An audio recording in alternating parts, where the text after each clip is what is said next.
Hi everyone, this is Donny Lowy from Closeout.com. Today I'd like to share with you tips for wholesale buyers that are serving the African market. These tips can be good for you whether you have a boutique in Africa, whether you're a wholesaler in Africa, you're an importer in Africa, or you're a wholesale business in the United States who's looking to export to Africa, or you're from Africa, you're living in the United States, and you want to buy merchandise and sell it back at a profit. Alright, so I have many customers from Africa in many different countries, ranging from Nigeria, Ghana, South Africa, Kenya, Namibia, Botswana, Uganda, Zambia, and there's definitely many differences between countries, just like there are many differences in different markets in the United States. But there are some consistencies that I have found that apply throughout the African continent. For example, there's a very big demand for American brand names. It could be because of the internet, which has now helped American brand names gain even more exposure. It can also be because many people from Africa travel to the United States on vacation, or they come here to do business and they become familiar with American brands, and when they come back home, then they still want to buy those brand names. It can also be because they have relatives and friends living in the United States, and they might buy them a gift that might be an American brand name dress, or they tell them how good the clothing is in the United States. But I've definitely seen throughout Africa, there's a very big demand for American brand names. So if you are going to buy wholesale merchandise, or you're going to get a great closeout pallet, try to focus on getting as much American brand names as you can. Another thing that you should know is that Chinese exporters have flooded the African market with private label and no-name goods. So if you want to stand out, you need to either focus on brand name merchandise, boutique labels, which are not brands, are not as well known as the internationally recognized brand names, but at the same time, they can be very good quality, they can have very nice style to them. And if you are going to do private label merchandise, make sure that it was made specifically for the American market, so that the quality is higher than the other clothing that the Chinese manufacturers might be sending to other markets.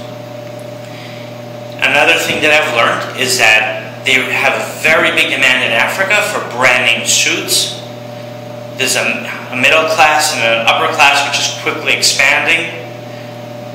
The banking sector, the corporate sector, the telecommunications sector, all these sectors are employing many people who now need office attire. So suits are very popular, conservative looking suits, dark colors for the workplace, and then you also have lighter colors for the summertime and for outdoor activities. There's a very big demand for beautiful dresses, but they don't look for the very long ball gown dresses. They look more for the evening dresses that are past the knee. They're still stylish.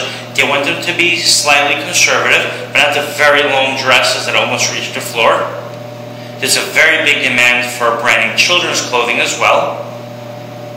Now, the key is, although the income levels are rising throughout Africa, you still want to make sure that the clothing is affordable to your customers. So what I would recommend is to focus on overstock merchandise from a previous season, or a special closeout, as opposed to buying directly from the brands or dealing with a wholesaler that carries the latest style.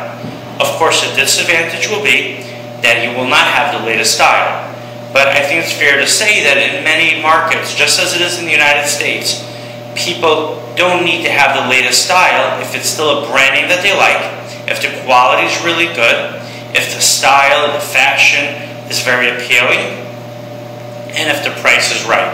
So if you buy closeout merchandise or overstock merchandise from a previous season, you're going to have the opportunity to buy the merchandise at substantially below the wholesale price, and especially be lower than if you were to buy it directly from the brand.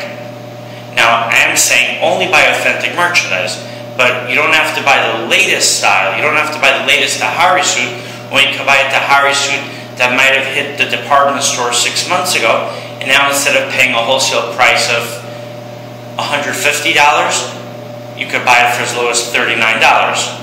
I don't know the actual wholesale price in the market of a Tahari suit when you buy directly from Tahari. But for example, my warehouse is selling for $39 each, and there are other wholesalers focusing on different merchandise, and they're also selling it at below the regular wholesale price.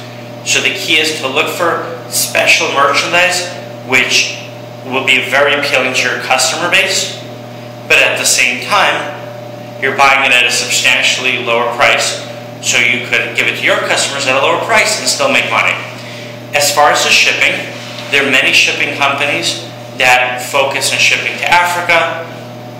You have companies like Impex, Schenker, Corporate Messengers, Express Air Freight, and there's many. You could also always ship with DHL or UPS or FedEx, but I recommend using a freight forwarder. This way they'll give you a better rate when they aggregate all the shipments together. And if you do have any family or friends in Africa, or if you're in Africa yourself, you have a very big advantage because you'll have your hand on the pulse. You'll know exactly what the popular items are. And one thing that I always try to tell people is always be willing to take a chance on merchandise which you personally might not either feel or know if it'll sell, because you could be very surprised. Look, I've brought items to my warehouse that didn't end up selling, but I've also brought items to my warehouse that I didn't think would sell, but I decided to take a chance because they're a really nice looking item, the style was really nice, the price was right, and then it blew out. My customers loved it, and they actually asked me for more, but I didn't have any more. So always be willing to take a chance on merchandise if it's similar to other merchandise that you either have sold or you believe can sell in your market.